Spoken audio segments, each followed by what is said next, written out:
लगा दिया 20 रुपया।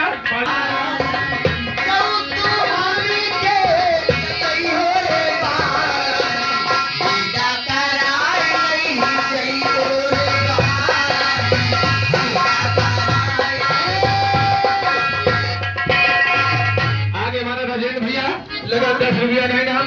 और ये के साथ हमारे भैया हैं गंगा सागर भैया, यहीं के रहने वाले, 10 रुपया का इनाम है।